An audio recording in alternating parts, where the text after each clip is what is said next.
दिवस नवी कथा। आज मी तुम्हाला जी कथा सांगणार आहे ही कथा खूप गमतीदार कथा आहे, परंतु या कथेमधून सुद्धा आपल्याला एक बोध मिळणार आहे। कथा गमतीदार आहे। एक गाव असतं असं आपल्या या रामनगर तांड्यासारखं, आणि या गावामध्ये काय होतं, त्या वर्षी खूप उंदरांचा सुळसुळाट होतो। गोठ्याचा उंदर, किचन मध्ये उंदर, मालाच्या रूम मध्ये उंदर, बेडरूम मध्ये उंदर, रस्त्याला उंदर, सगळीकडे काय होतात, उंदरच उंदर होतात। कोणाचे कपडे खा, मुलांचे पुस्तक कुरतड, इतका त्रास सुरू होतो त्या गावामध्ये त्या उंदरांचा। गावकरी सगळे उपाय करतात उंदर मारायचे। कोणी मुरकुलामध्ये औषध भरत, कोणी मुरमुऱ्याला औषध लावून टाकत, काही काही जण ते उंदीर चिटकवायचं नाही का, ते पॅड वापरतात। पण उंदरच एवढे झाले होते की अगदी लोक परेशान झाले, लोकांचे गावातले त्या। आणि मग त्या गावाच्या शेजारी दुसरं एक गाव होतं, माटेगाव सारखं। त्या गावामध्ये एक मुलगा होता। तो मुलगा त्या गावामध्ये आला आणि म्हणाला, तुमच्या या सगळ्या उंदरांचा मी बंदोबस्त करतो, तुम्ही मला किती रुपये द्याल? गावातले लोक म्हणले, आम्ही तुला 10 नाही 20,000 रुपये देतो, सगळे वर्गणी गोळा करून, म्हणजे गावातल्या सगळ्या उंदरांचा बंदोबस्त झाला पाहिजे गाड्या। तर त्या मुलाकडं अशी एक कला होती, त्याला बासरी वादनाचा छंद होता। बासरी माहितीये ना, पावा म्हणतो आपण काही ठिकाणी त्याला। तो इतकी मधुर बासरी वाजवायचा, खूपच मधुर बासरी वाजवायचा। आणि मग त्यानं तो त्या गावामध्ये आला। गावामध्ये आल्यानंतर प्रत्येक गल्लीमधून तो सुंदर त्याच्या आवाजामध्ये बासरी वाजवत फिरू लागला। जशी बासरी वाजवत फिरू लागला तशी सगळी उंदरं त्याच्या माग माग गोळा व्हायला लागली।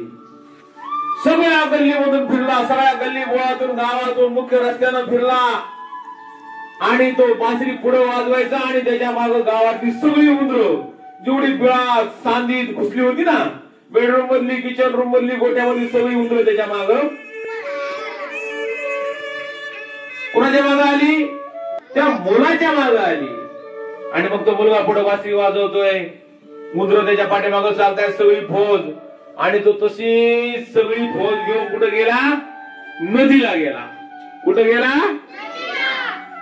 मुलगा आतमध्ये बासरी वाजवत वाजवत नदीमध्ये घुसला, आणि उंदरं पण सगळी कुठे गेली, नदीमध्ये गेल्यावर काय होईल, उंदराचं गेलेलं सगळे उंदरं मरून गावामध्ये आला।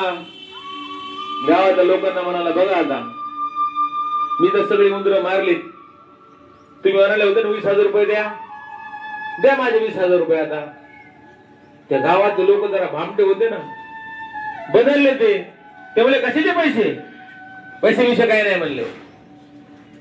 तो मुलगा म्हणला, असं आहे काय, बर। तो निघून गेला बिचारा। दुसऱ्या दिवशी गावामध्ये आला, पुन्हा गल्ली फिरू लागला, आणि त्याने अशी बासरी वाजवायला सुरुवात केली, प्रत्येक घरातला मुलगा बाहेर येऊन त्याच्या मागे पळू लागला। कुणा मागे पळू लागला, लहान लेकरू पण असू द्या, नेमकं चालायला लागलेलो, मोठं असू द्या, 4थी 5वी पर्यंतची सगळीच मुलं कुणाच्या मागे पळायला लागली, गाववाले हाबकले ना, आणि तो सगळी मुलं त्याच्या मागे, तो निघाला नदीकडं। लोकांना काय वाटलं, आता आपले मुलं नदीमध्ये काय होणार, सगळे लोक त्याला आडवे आले, त्याच्या पाय पडले, बाबा 20 नाही म्हणे 40,000 रुपये घे, पण तुझी बासरी वाजायची काय कर, बंद कर। लोकांनी त्याला 40,000 रुपये दिले, आणि मग आपली सगळी मुलं घेऊन ते काय आले, आपल्या गावामध्ये परत आले। काय बोध घ्यायचा आहे कथेतून, काय बोध घ्यायचा आहे कथेतून, सांगा। हा सांग, हा, फसवू नये, बरोबर आहे, अगदी बरोबर आहे। आणखीन कोण सांगतंय मुलीमध्ये? जशास तसे, ज्याला आपण इंग्रजीमध्ये टीट फॉर टॅट म्हणतो. बरोबर आहे की नाही? एखाद्यातून हाच बोध घ्यायचा आहे.